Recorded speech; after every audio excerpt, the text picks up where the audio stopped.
नमस्कार दोस्तों, जगू का जीके हब में आपका बहुत बहुत स्वागत। करंट अफेयर की रोजाना की कड़ी में अपन चल रहे हैं, जो हम डे रूटीन में पढ़ रहे हैं करंट को। 16 जुलाई का करंट आज, तो 16 जुलाई के करंट के बारे में आप बात करेंगे। वही डेली की तरह अपन बात करें तो हमारी न्यूज़ वही 5 हैं, लेकिन वो पांचों न्यूज़ को हम दूसरी चीज़ों से जोड़ कर देख रहे हैं। पहली न्यूज़ है 15 जुलाई थी कल, तो 15 जुलाई कल विश्व युवा कौशल दिवस मनाया गया। विश्व युवा कौशल दिवस, तो 15 जुलाई को कौन सा दिवस है? विश्व युवा कौशल दिवस। दूसरी बात आ रही है, अभी आज पेपर आपने देखा तो एशियन विकास बैंक एडीबी का जो उपाध्यक्ष है वो हमारे भारत में निर्वाचन आयोग के जो निर्वाचन आयुक्त थे अशोक लवासा को बनाया गया। किसको बनाया गया? अशोक लवासा। तो एडीबी एशियन डेवलपमेंट बैंक का जो उपाध्यक्ष बनाया गया है वो अशोक लवासा को बनाया गया। तीसरा, आपने आज का अखबार देखा तो एक चीज़ आई, काजीरंगा अभयारण्य। तो बाढ़ के कारण काजीरंगा अभयारण्य मतलब वहाँ पर आधे से ज़्यादा डूब गया। तो यहाँ पे चर्चित हो गया काजीरंगा नेशनल पार्क। चौथी बात है, आज पेपर में आया कि फीफा वर्ल्ड कप का जो 2022 में कतर में होने वाला है। कहाँ पर होने वाला है? कतर। तो कतर में होने वाला है, उसका मतलब शेड्यूल जारी कर दिया। उसका शेड्यूल क्या कर दिया? जारी कर दिया। तो फीफा वर्ल्ड कप का शेड्यूल जारी कर दिया, वो भी आपका चर्चा में है। एक आपने देखा हो तो सूरीनाम के भारतवंशी राष्ट्रपति, भारतवंशी मतलब सूरीनाम जो देश है उसमें हमारे भारतीय मूल का व्यक्ति राष्ट्रपति बना है। भारतीय मूल के व्यक्ति क्या बने हैं? राष्ट्रपति। चंद्रिका प्रसाद संतोखी तो भारतीय मूल के राष्ट्रपति हैं चंद्रिका प्रसाद संतोखी। कहाँ पर? सूरीनाम में। कहाँ पर? सूरीनाम। इस प्रकार से डायरेक्ट करंट की बात करो तो डायरेक्ट करंट में 5 न्यूज़ आ गई आपकी। डायरेक्ट करंट बोलते हैं। जैसे व्यक्तित्व की बात करो तो चंद्रिका प्रसाद संतोखी कहाँ पर राष्ट्रपति बने? तो सूरीनाम में। इधर दूसरी बात करो तो फीफा वर्ल्ड कप 2022 कहाँ पर आयोजित होगा? 2022 कहाँ पर आयोजित होगा? तो 2022 का फीफा वर्ल्ड कप आपका कतर में आयोजित होगा। इसका शेड्यूल जारी किया गया। तीसरी बात, काजीरंगा नेशनल पार्क कहाँ पर है? तो असम में है। चौथी बात, अगर अपन बोले एशियन विकास बैंक का उपाध्यक्ष किसको बनाया गया है? तो लवासा को, अशोक लवासा को। और पांचवी बात है 15 जुलाई को कौन सा दिवस मनाते हैं? तो विश्व युवा कौशल दिवस। अब देखिए हम इसको आगे जोड़ेंगे, लेकिन इससे पहले वही आपको 1 मिनट का टाइम दे रहे हैं। आप एक बार स्क्रीनशॉट ले लें और फिर अपन आगे बात करें।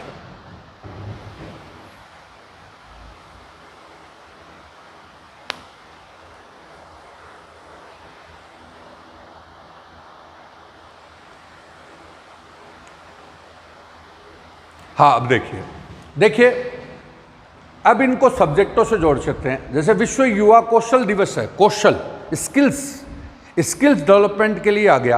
तो स्किल डेवलपमेंट आजकल हर परीक्षा में डाला गया है, हर परीक्षा के सिलेबस में, क्योंकि हमारे भारत में नारा भी दिया गया स्किल इंडिया। कौन सा? स्किल, कि स्किल का डेवलपमेंट करो। तो स्किल वाला टॉपिक है आजकल इकोनॉमिक्स की दृष्टि से सब परीक्षाओं में या करंट की दृष्टि से डाला गया है। दूसरी बात है, एशियन विकास बैंक के उपाध्यक्ष कौन बने? अशोक लवासा। तो ये भी इकोनॉमिक्स का टॉपिक बन जाता है। काजीरंगा नेशनल पार्क को पढ़ते हो तो ज्योग्राफी का टॉपिक बन जाता है।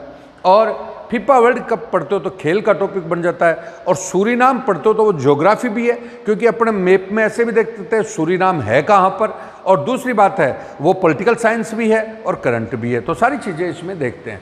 तो अब देखिएगा 15 जुलाई को हम विश्व युवा कौशल दिवस मनाते हैं। इसके बारे में बताया, ये कब से मनाया जा रहा है?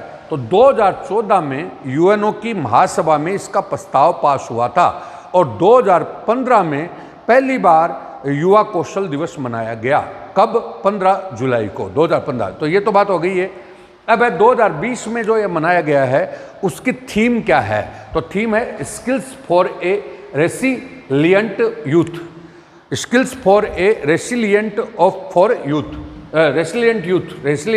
यूथ। फिर बोल रहा हूँ, skills for a resilient youth, ये वर्तमान में इसकी थीम है।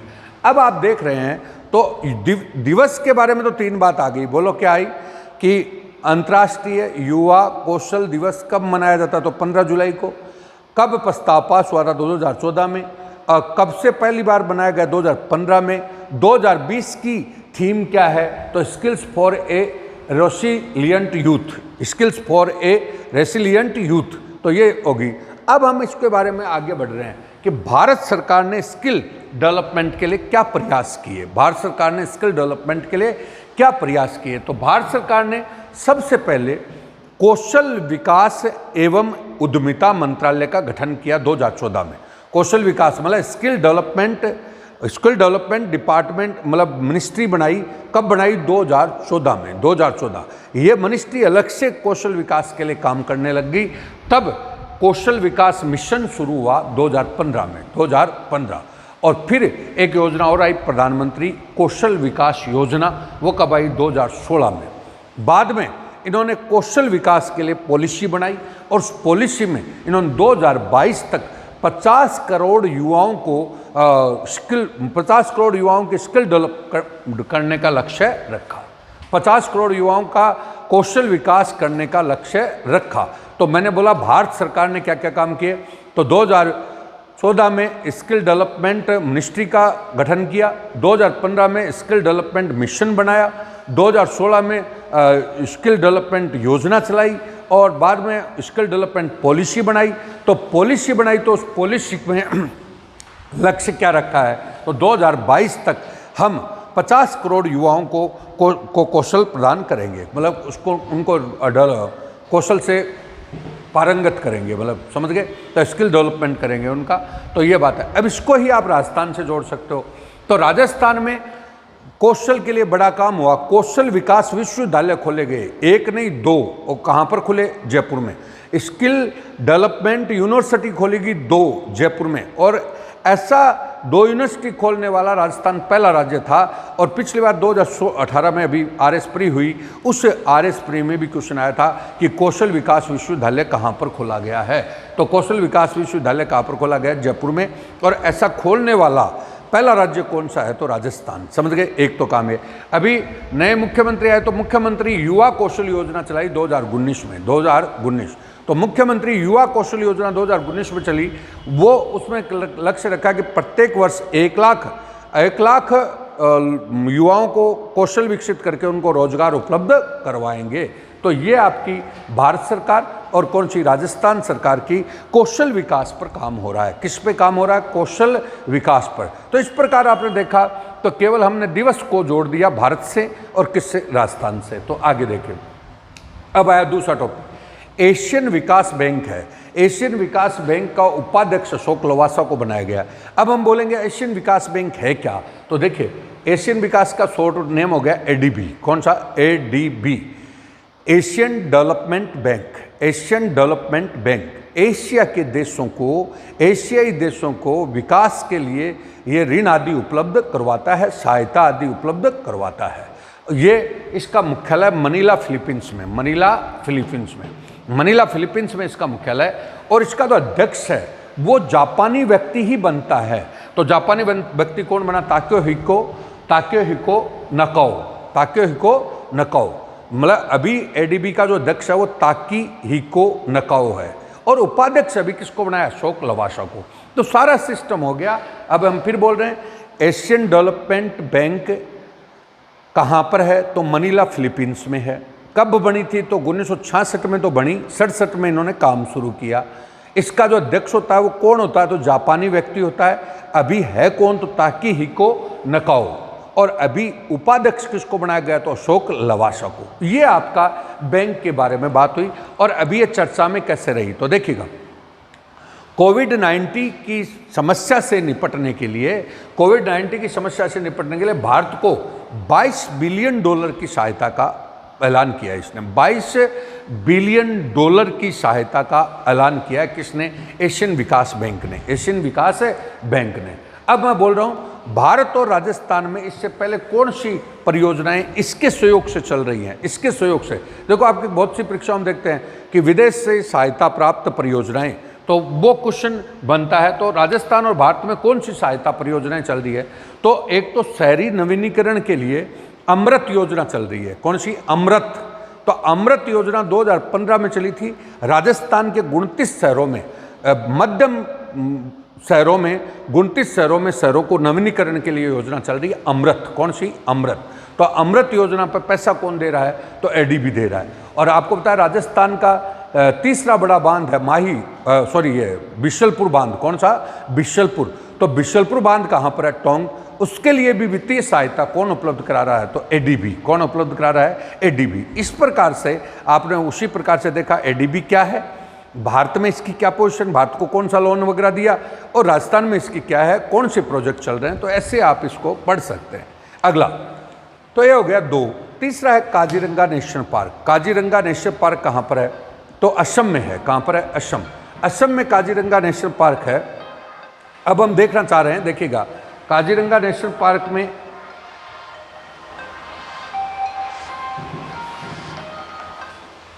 काजीरंगा नेशनल पार्क है। तो काजीरंगा नेशनल पार्क कहाँ पर है? असम में है। और काजीरंगा नेशनल पार्क एक सींग वाले गेंडे के लिए फेमस है। एक सींग वाले गेंडे के लिए क्या है? फेमस। अब मैं बोलना चाहूँगा, ज्योग्राफी में आप अभ्यारण्य पढ़ते हो, नेशनल पार्क पढ़ते हो, तो कभी भी याद नहीं होते, वो एक साथ थोड़ी होते हैं। अब रोजाना पेपर में कोई न कोई तरीके से आते रहते हैं, तो उसको आप कनेक्ट कर सकते हो, तो याद हो जाएगा। तो काजीरंगा नेशनल पार्क कहाँ पर है? तो असम में है। और किसके लिए फेमस है? तो एक सींग वाले गेंडे के लिए। अब हम बोलेंगे भाई हम राजस्थान में रहते हैं, तो राजस्थान में नेशनल पार्क कितने हैं? तो राजस्थान में नेशनल पार्क 3 हो गए। पहला कौन सा है? केवला रणथंभौर अभ्यारण्य है। एक कौन सा है? केवलादेव अभ्यारण्य है। और तीसरा आपका कौन सा है? दर्रा अभ्यारण्य है। तो केवलादेव अभ्यारण्य कहाँ पर है? भरतपुर में, जो पक्षियों के लिए चर्चित है, पक्षियों के लिए प्रसिद्ध हो गई, और साइबेरियन क्रेन के लिए। और रणथंभौर टाइगर है। और इधर आपका दर्रा है, वो आपका टाइगर के लिए भी है और साथ में आपका घड़ियालों के लिए भी है। तो दर्रा कोटा झालावाड़ वाला। तो इस प्रकार से आप जोड़ सकते हैं। तो ये ज्योग्राफी हो गई। अब अगली बात आती है FIFA world cup. FIFA world cup. अब फीफा वर्ल्ड कप जो फुटबॉल का है, ये 2022 में कहाँ पर होगा? तो 2022 में कतर में होगा। कहाँ पर होगा? कतर। अब हम बोल रहे हैं फीफा को जो मतलब फुटबॉल को मैनेज करता है, उस संगठन का नाम भी फीफा संगठन है। तो वो फीफा मुख्यालय कहाँ पर है? उसका ज्यूरिख स्विट्जरलैंड में। कहाँ पर? ज्यूरिख स्विट्जरलैंड में।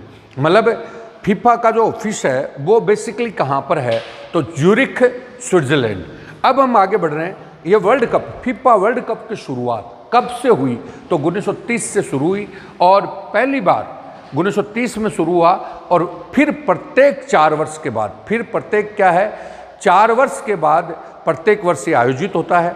2018 में जो हुआ उसका चैंपियन कौन था? फ्रांस था। और 2022 में जो हो रहा है वो कहाँ पर हो रहा है? कतर में हो रहा है, जिसका आज प्रोग्राम जारी किया गया है। और अब हम बोल रहे हैं सर्वाधिक इसका चैंपियन रहने वाला देश कौन सा है? तो ब्राज़ील है। कौन सा? ब्राज़ील। ब्राज़ील इसको 5 बार फीफा वर्ल्ड कप को जीत चुका है। और पिछला चैंपियन कौन है? फ्रांस है। अब हम इसको और जोड़ते हैं कि फुटबॉल को सबसे पुराना गेम है, सबसे पॉपुलर गेम है, जिसको सोकर के नाम से भी जानते हैं। और सर्वप्रथम फुटबॉल का आयोजन, फुटबॉल का जो खेल का आयोजन इंग्लैंड में हुआ। भारत में पहली बार कलकत्ता में इसका क्लब बना, और प्रसिद्ध जो क्लब बना वो कौन सा बना? मोहन बागान। और फिर हम कह रहे हैं इंडिया में मणिपुर को फुटबॉल के मंदिरों वाला राज्य बोलते हैं। फुटबॉल के मंदिरों वाला राज्य किसको बोलते हैं? मणिपुर को बोलते हैं। फिर आप राजस्थान में आते हो, तो राजस्थान में फुटबॉल अकादमी कहाँ पर है? तो फुटबॉल अकादमी राजस्थान में कहाँ पर है? तो जोधपुर में। कहाँ पर है? जोधपुर में। इस प्रकार से आपने फुटबॉल को देखा। देखिए फुटबॉल, वापस बोल रहा हूँ, राजस्थान से नीचे से शुरू कर रहा हूँ। राजस्थान में फुटबॉल अकादमी कहाँ पर है? तो जोधपुर। राजस्थान में फुटबॉल अकादमी कहाँ पर होगी? जोधपुर। देश में फुटबॉल के मंदिरों का राज्य कौन सा है? तो मणिपुर। सबसे पहले इंडिया में फुटबॉल क्लब कहाँ पर बना था? तो कोलकाता में। प्रसिद्ध फुटबॉल क्लब जो कोलकाता में बना वो कौन सा था? तो मोहन बागान।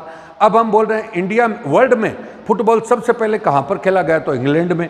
और अब हम बोलना चाह रहे हैं कि फुटबॉल का दूसरा नाम कौन सा? सॉकर। और दुनिया का पुराना गेम है और प्रसिद्ध गेम है। अब हम बोल रहे हैं फुटबॉल का जो विश्व कप होगा वो कहाँ पर होगा? फीफा वर्ल्ड कप होगा, वो कहाँ पर होगा? कतर में। कब होगा? 2022 में। 2018 में हुआ, उसमें चैंपियन कौन था? तो चैंपियन उसमें फ्रांस था। और सबसे पहले कब आयोजित होता है? 1930 को हुआ, और 30 से प्रत्येक 4 वर्ष बाद होता है। अब तक सर्वाधिक बार चैंपियन कौन हो गया? तो ब्राज़ील हो गया। और इसको मैनेज करने वाली संस्था जो फीफा है, उसका मुख्यालय कहाँ पर है? तो ज्यूरिख स्विट्जरलैंड में है। इस प्रकार से आपने देखा तो इंडिया और राजस्थान सारी चीज़ें इसमें समाहित हो जाएगी। अब आता सूरीनाम। सूरीनाम का जो राष्ट्रपति बना है वो भारतीय मूल का व्यक्ति बना है, और उनका नाम है चंद्रिका प्रसाद संतोखी। चंद्रिका प्रसाद संतोखी। तो ये तो डायरेक्ट करंट हो गया। अब हम बोलना चाह रहे हैं सूरीनाम कहाँ पर है। सूरीनाम जो देश है वो है कहाँ पर? तो ये सूरीनाम दक्षिणी अमेरिका में है। दक्षिणी अमेरिका में उत्तर की साइड में है। कहाँ पे? उत्तर। दक्षिणी अमेरिका में उत्तर की साइड में है। तो सूरीनाम कौन से महाद्वीप का देश हो गया? तो बेसिकली दक्षिणी अमेरिका का। दक्षिणी अमेरिका में किस साइड में है? तो उत्तर की ओर है। और इसकी राजधानी है पेरामारिबो इसकी राजधानी है। यहाँ पर खास बात है कि हमारे 37% हिंदुस्तानी रहते हैं वहाँ। इसको दूर का भारत बोलते हैं। दूर का क्या बोलते हैं? भारत। आपको पता है वहाँ की कुल जनसंख्या का 37% भारतीय हैं, और उन 37% में 27.5% वहाँ पर हिंदू हैं। इसलिए सूरीनाम चर्चा में है। ये दूर का हिंदुस्तान कहलाता है। तो सूरीनाम देश कहाँ पर हो गया? दक्षिणी अमेरिका में। और सूरीनाम की राजधानी आपकी कौन सी होगी? पेरामारिबो। और सूरीनाम का जो राष्ट्रपति जो बना है वो हमारे भारतीय मूल का कौन है? चंद्रिका प्रसाद संतोखी। इस प्रकार से आप देखते हैं तो सारे टॉपिक्स इसमें समाहित हो गए। तो दोस्तों, मैं आपको कहना चाहूँगा कि आप इसको थोड़ा पेपरों से टच करके देखिए, आपको एक अलग पढ़ाई मिलेगी, आपको एक अलग आनंद आएगा। तो थोड़ा देखें और सही ढंग से इसको कंपेयर करें। ये थोड़ा तरीका दूसरा है, इकोलॉजिकल स्टडी है ये। और मैं आपसे उम्मीद करता हूँ आप इसको वीडियो को शेयर करें, सब्सक्राइब करें, ताकि हमें भी मोटिवेशन मिले, और बाकी अपने कमेंट्स भी करें, पॉजिटिव नेगेटिव जो भी हो, जिससे और ज़्यादा सुधार हो सके। दोस्तों, इसी के साथ नमस्कार। कल हम फिर 17 जुलाई के करंट के साथ मिलेंगे।